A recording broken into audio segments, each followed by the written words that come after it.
Good morning students.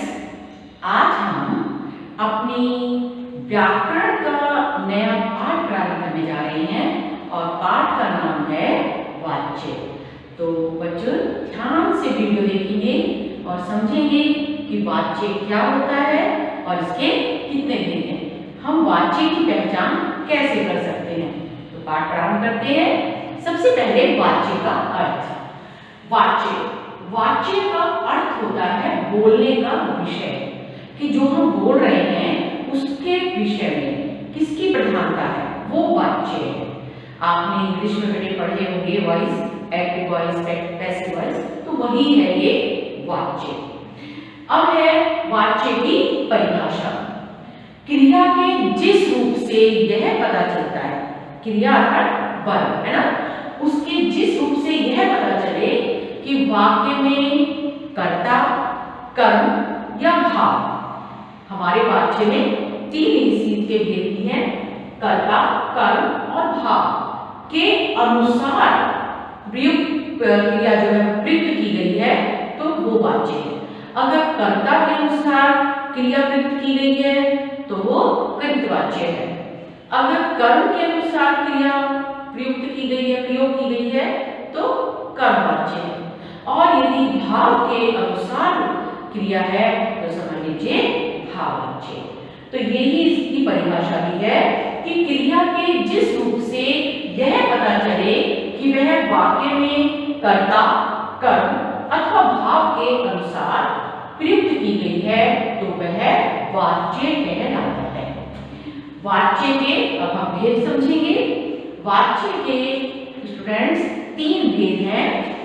सबसे पहले कृतवाच्य, दूसरा कर्मवाच्य और तीसरा भाववाच्य। सबसे पहले कृतवाच्य। कृतवाच्य में जो क्रिया है वो आकर्मक भी हो सकती है और साकर्मक भी। और आप जानते हैं इसमें कर्ता कौन होता है, सब्जेक्ट, उसकी प्रधानता होती है। मोहन ने पढ़ लिया, मोहन पढ़ रहा है, ये सब क्या है, ये सब हमारा कृतवाच्य है ना, कृतवाच्य में। और ये साकर्मक भी हो सकती है। अगर हम ये कह रहे हैं मोहन पढ़ रहा है तब भी वो कृतवाच्य है। हम कहते हैं मोहन पुस्तक पढ़ रहा है तब भी है, क्योंकि पुस्तक कर्म है। लेकिन यहाँ जो बात कही गई है, जो प्रधानता है वो मोहन की है, कि मोहन क्या कर रहा है, वो ये कर रहा है। तो मोहन जो है वो प्रधान है, इसलिए इसमें कृतवाच्य है। तो जिसमें कृतवाच्य होता है उसमें कर्ता की प्रधानता होती है, नाम से ही पता चल रहा है। जिसमें कर्ता प्रधान हो वो कृतवाच्य। फिर है कर्मवाच्य। कर्म होता है जिसे इंग्लिश में ऑब्जेक्ट कहते हैं, इसकी कर्म की प्रधानता हो, कर्म काम को भी हम कहते हैं, काम की प्रधानता ये है। अगर हम ये कहते हैं मोहन पुस्तक पढ़ रहा है तो वो कृतवाच्य है। अगर हम ये कहते हैं कि मोहन के द्वारा पुस्तक पढ़ी जा रही है तो अब हमने पुस्तक को प्रधानता दे दी, इसलिए पुस्तक कर्म है तो इसलिए ये कर्मवाच्य है। जहां कर्म की प्रधानता हो जाए, वाक्य में आप जानते हैं हमारे वाक्य जो बनते हैं उसमें सबसे पहले कर्ता आता है, फिर कर्म आता है, फिर क्रिया आती है। वैसे तो वाक्य बिना कर्म के भी पूरा हो जाता है, लेकिन अगर कर्म दिया हो जाता है, कर्म दिया हो वाक्य में, तो कर्म हमेशा बीच में आता है ना। इंग्लिश में तो ऐसा नहीं होता, लेकिन हिंदी में जो हमारा सार्थक वाक्य होता है वो यही होता है, व्यवस्थित क्रम, कि व्यवस्थित क्रम में पहले कर्ता, फिर कर्म और अंत में क्रिया। तो इसीलिए कहा गया है कि यदि कर्ता की प्रधानता हो तो कृतवाच्य, अगर कर्म की प्रधानता हो तो कर्मवाच्य। और कर्मवाच्य में आपने देखा होगा कि कर्ता के बाद उसके द्वारा, राम के द्वारा पुस्तक पढ़ी जाती है, राम से पुस्तक पढ़ी जाती है, इस तरह के वाक्य होते हैं। यानी कर्ता के बाद से या के द्वारा आता है, इसलिए हम पहचान जाते हैं कि यहाँ कर्म प्रधान है। और इसमें जो क्रिया होगी वो साकर्मक ही होगी, जैसे मैंने आपको बताया, क्योंकि कर्मवाच्य है तो कर्म की प्रधानता है। फिर हमारा आ जाता है भाववाच्य। भाव होते हैं जो हमारे मन की भावनाएं हैं, है ना। अगर ना कर्ता की प्रधानता हो, ना कर्म की प्रधानता हो, बल्कि हमारे मन के भावों की प्रधानता हो, तो वो भाववाच्य होता है। जब क्रिया जो है वो भाव के अनुसार हो तो समझ लीजिए भाववाच्य। भाववाच्य में आकर्मक क्रिया ही होती है, इसमें साकर्मक क्रिया नहीं होती। और ज्यादातर इसमें जो करता है वो क्रिया के प्रति असमर्थता प्रकट करता है कि उसे ये हो नहीं सकता, है ना। इस तरह से उसकी प्रधानता होती है।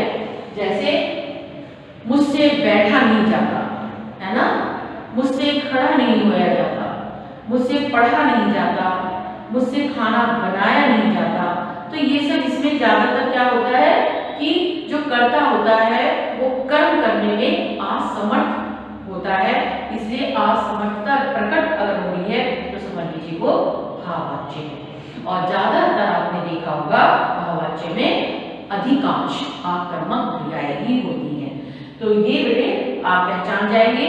अब मैं आपको एक ही वाक्य दे रही हूँ, उस वाक्य को मैं आपको तीनों वाक्य में बदल के बताती हूँ। जैसे मैंने अभी आपको बताया मोहन पुस्तक पढ़ रहा है ना, तो ये है कलित वाच्य।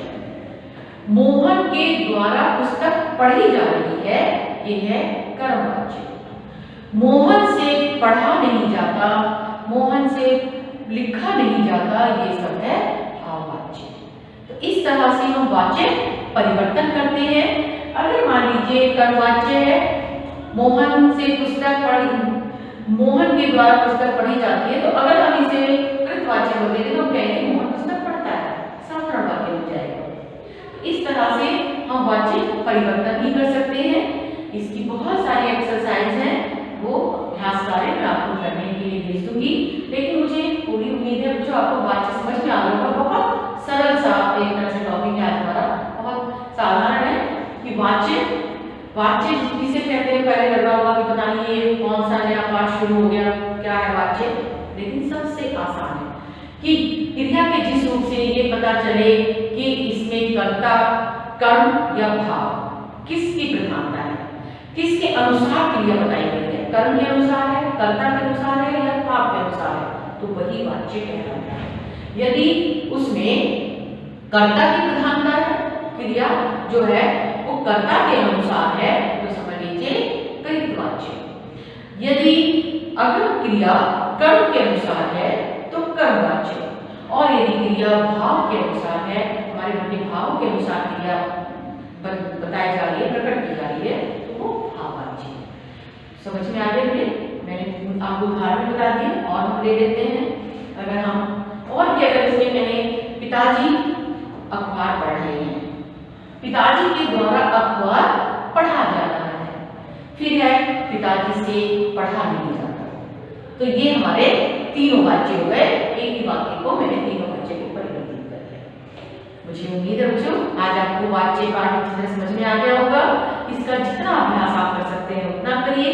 अगर आपको इसमें कुछ भी समझ नहीं आया, पहली बात तो अगर एक बार में नहीं समझ में आता, तो बेटे मैं हमेशा कहती हूँ कि आप उसको बार बार वीडियो को चला के देख लीजिए, आपको अच्छी तरह से समझ में आ जाएगा।